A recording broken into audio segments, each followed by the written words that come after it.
What's up, my man? How you? I'm great. How are you? How are you? So, I'm anticipating a really interesting fight. I think there's a lot of stuff. I got 6 Hall of Famers. I got the Steve Kerr may not coach drama. I got the LeBron MJ drama. I got legacies hanging in the balance. I got Kevin Durant doesn't win. We start looking at Kevin Durant like, dude, you are underachieving. I can't wait for it. How do you as a former player see it? I see it as what the game needs. The playoffs been so boring up to this point. The teams that's been dominant in finals consecutive years, that's nothing new. But I'm really all over the place. JR is a good friend of mine. He went through a lot. J.R. Smith. Yeah, J.R. Smith. He went through a lot. So I want to see him be a back-to-back champion. I want to see Mike Brown, who's one of my favorite coaches, if not my You had him in coach. San Antonio. Yeah, see, I got the ring on now. Yeah. He was the reason I got to San Antonio. So the fact that he has the opportunity as a stand-in head coach to win an NBA championship, I want him to win. Matt Barnes, good friend of mine. We played together in Golden State. By him being back on the team, it makes all of us, a part of that We Believe team, feel like we're back. And we wanted to win the championship, so he has that opportunity with Golden State. I even want KD to win one. He's like a little brother to me. So it's a lot of mixed emotions here, but it's great as a fan of the game, this is what I want to see. If I polled the average player, this is interesting because it's really funny to me. I'm for player mobility. I always support players getting more money and doing their best. You guys have a 9-year, you played 14 years. That's double the average, okay?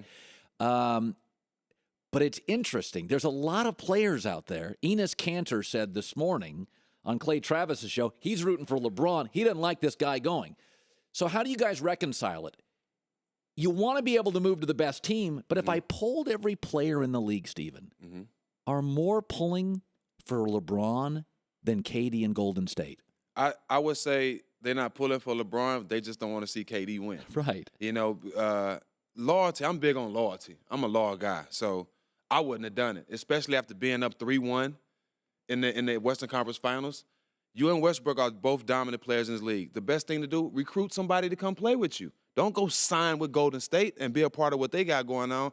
But on the Twist side, you got to respect the guy that wants to win, because there's a lot of guys in the NBA right now, at least 20, just happy to be paid, don't care about winning, don't care about dressing up for games, can care less, long as they're getting that check. It's a lot of guys like that. So you got to respect Durant, the fact that he wants to be an NBA champion. I respect that.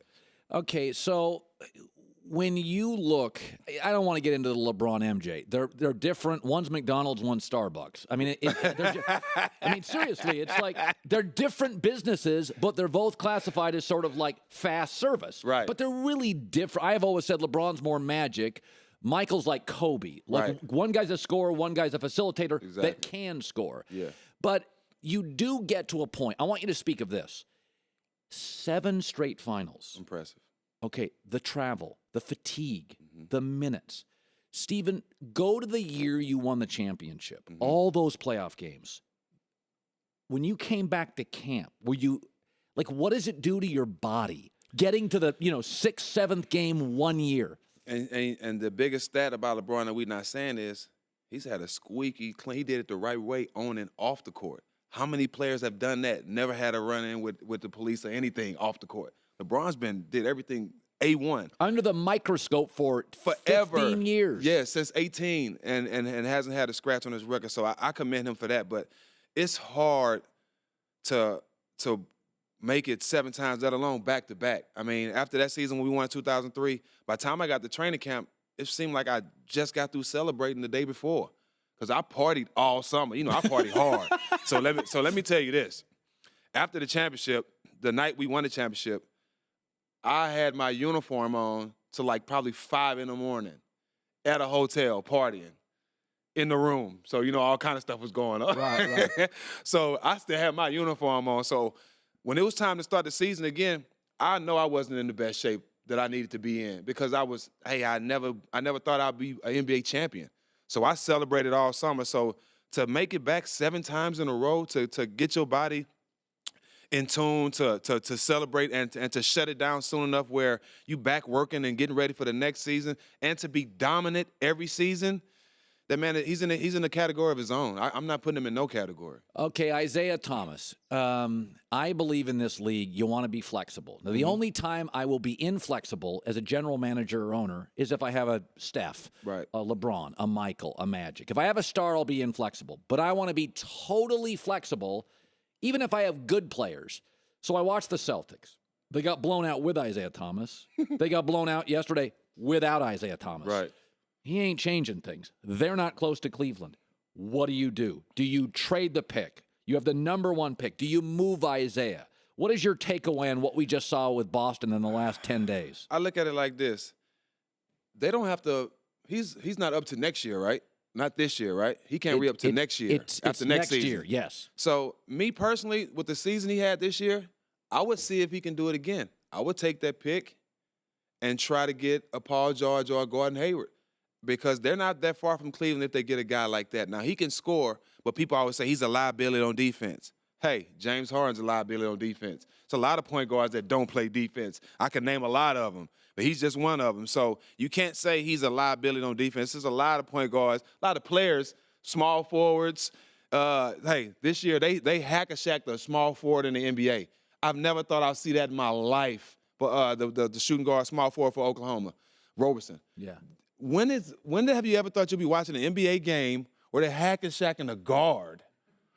So you mean to tell me we can foul this guard and he's not going to make his free throws? This is the game we're watching. So I think they should give him another year. And I think they should take that pick and try to get a Paul George, another star in there with him. Steven Jackson, NBA champ with the Spurs back in 2003, 14-year NBA vet. I want you to take me into the line of CP3. Mm-hmm. So Chris Paul's a tremendous player, is going to be a Hall of Famer. Mm-hmm. The Clippers are really talented, but a bit of a mess. J.J. Redick. A bit? Yeah. Blake can't shoot. A bit of a mess? No, they're a functional mess. Okay. Are they functional? Manure mess. Well, I mean, they weren't at 50 a game. We can't say one word, so we use manure. They're manure right now. So they are. Blake is hurt, can't shoot. There's chemistry issues. We got Austin Rivers' Doc situation. J.J. Redick's good. He's not worth the money you'd have to pay him. So if you're Chris Paul, because there's no state tax in Texas, a lot of it in California, on a per-year basis, you're fine. You make more there. Right. Would you give up a 5th year of guaranteed money if you could go to San Antonio, win more, probably play fewer minutes, extend your career, be playing in June on TV? What would you do as a player? Would you give up an extra $30 million a year for that? Well, I look at it like it's hard to turn down an extra $30 million with anybody. In any job. Get it. You know what I mean? It totally makes sense. But are you in the game to be a winner, Chris? Are you in the game to be a champion? How much more money can Chris Paul make? He's made a lot of money in the NBA. He's going to make a lot more. You know, $30 million is a lot to not accept. But to go to San Antonio, that will raise a lot of questions in the Western Conference again. Because one person that should be rooting for this is LaMarcus Aldridge, because the fact that he refuses to go left when everybody just blatantly stops him from going right and he's making $100 million, it disgusts me. You need Chris Paul because obviously you don't want to post up. You want to pick and pop. We all know Chris Paul is the king at pick and rolls and pick and pops. Blake didn't have a jump shot when Chris Paul got there, but Chris Paul got him so many open looks and pick and rolls. Blake like, hey, well, I'll go to the gym and find me a jump shot because I'm getting all these open looks. LaMarcus Aldridge need Chris Paul. I think Kawhi blossomed from him too, for the simple fact that he don't have to be one-on-one dominant all the time. No. He don't have to make all the plays. He don't have to force anything. Got to get open jumpers. Get an open shot. You know how good it is for a scorer to get an open shot. That's like heaven on the court. So they would benefit from it. I think Chris Paul, I know him. He's a winner. He wants to win. That's what I think. This is something that I know he's definitely thinking about. I totally agree. Finally, LaVar Ball, what he's doing to Lonzo Ball. What do you make of it? I hate him. LaVar Ball, the dad, I hate him. Let me say this. I love the fact what he's doing for his son. You know, that's your child. You want the best for your children. I would never knock him for that, but he does a lot of stuff that has nothing to do with basketball. You know, we, as a black man, I love the fact that he's starting his own shoe line and trying to do something on his own for his kids. That's awesome. But don't try to demean guys like Michael Jordan and other guys to get your shoes sold. You know, don't try to say your son is better than Steph, your son is better than Kyrie. We all know he's not even close. You know, don't speak on Kyrie's mother when you don't know this man or his family. He does a lot of stuff that takes away from his son being talented. Now, me, I actually don't think his son is that good. I think the best part of his son is his basketball IQ. I think he thinks the game and sees a lot of stuff on the court that players don't even think about seeing. So that's the best upside of his son. He has an IQ out of this world.